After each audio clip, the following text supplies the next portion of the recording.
Hi, and welcome back to the Tiger Paw vlog. My name is Penny Beard, and today's topic is body dysmorphia disorder. And if you're not familiar with this term, I wasn't until just yesterday when I Googled it. And body dysmorphia disorder is the mental distress due to a perceived physical anomaly such as a scar, the shape or size of a body part, or some other personal feature. So, well, this puts a name on what I've been feeling pretty much since my adolescence, that there is something really wrong with my body.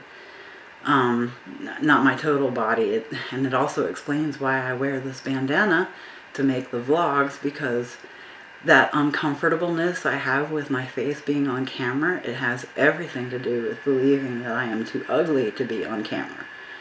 And then it doesn't stop there. It kind of just is like a runway down the front because I'm not happy with my chest, my stomach down lower, and really I don't think I'm okay until I get to my legs.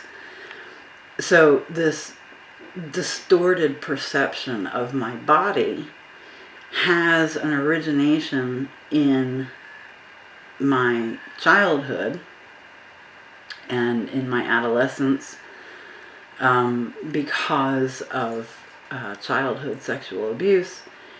And so I had distorted perceptions about my body from the abuse, and then getting into adolescence, and there were habits and behaviors of our little clique that further contributed to me believing that I just was never going to be pretty enough, or I wasn't, the hot one. I was always the nice one, and I didn't want to be nice. I wanted to be hot.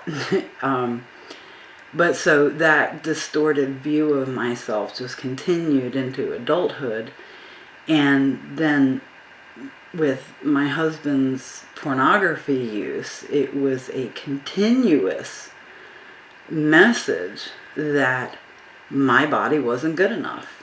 Because if my body was good enough, then he wouldn't need to look at them. And so it's kind of easy to see how I developed this distorted sense of myself, how external factors contributed to it. Mass media, television, magazines, movies, this perpetual bombardment of what beauty means, or what it's supposed to mean. And if you don't have one of those gorgeous faces, and you don't have 36, 24, 36 kind of body, then you're just dirt. And there's studies now coming out, and Facebook got tripped up by some studies that they were trying to sit on about teenage girls and their body perceptions, and how they got skewered from the use of social media. And I believe it was specifically Instagram that was contributing to the negative opinions that adolescent girls had about their own bodies. So this is not a unique problem to me. It's not a unique problem in the United States. And the United States being the #1 producer of pornography, you kind of can see where the dissonance comes from for young girls, and for women who were adolescent girls who believe they weren't enough, and grow into women who believe that their bodies are not enough. So, to go back to the American Psychiatric Association, the APA, amazingly, body dysmorphia is in the DSM-5. How about that? There's something out there that's actually in their Bible that they're willing to admit is an actual condition. The trouble is that the APA won't recognize complex post-traumatic stress disorder. And I believe the conditions that lead to a boy or a girl or a man or a woman developing complex post-traumatic stress disorder has everything to do with body dysmorphic disorder. Unnatural and debilitating distortions of themselves. So then the other condition that is not in the DSM-5 is sex addiction. So the APA isn't even willing to admit or talk about sex addiction as a real problem.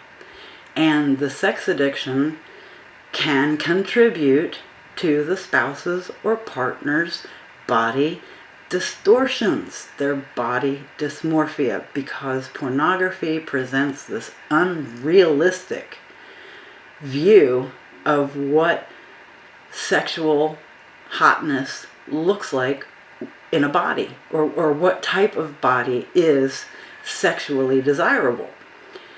And so we've got the APA saying, okay, yeah, it's legitimate that you think your body looks like crap, but the APA is then not willing to discuss the reasons or the contributions of why women are struggling with debilitating, self-hating body perceptions.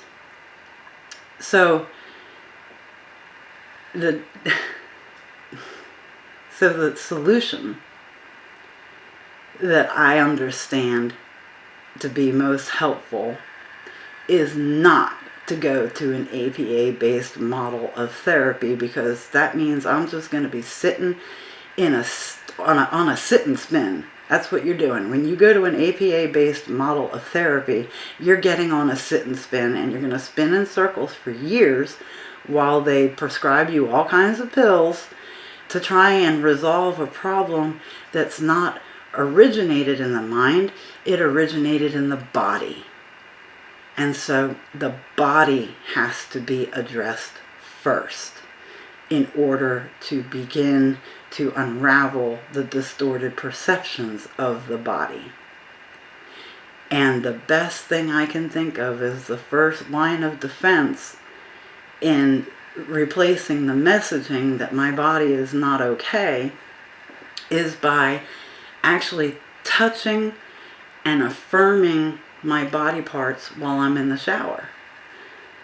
Touching my chest. This is my chest. And my chest is okay. My chest is acceptable. My chest is sexually desirable. And to continuously reinforce these messages of positive acceptance by touching yourself and repeating the message that you are worthy, you are acceptable, you are a beautiful sexual being, and you are worthy of being loved, respected, heard, and seen. So, tell me your stories about body dysmorphia. How does it affect you? Are you like me? Do you not go anywhere socially because you're ashamed of how you look or how you appear? Do you wear a bandana or a mask conveniently when you know you're going to be photographed? Or do you just not let yourself be photographed? It's kind of what I do. But I'd love to hear from you. I'd love to hear your experiences and how you've managed it and what you've done to change or shift your perception about your own body dysmorphia. I thank you for watching, and until next time, this is Penny at the Tiger Paw Vlog. Y'all take care. Bye-bye.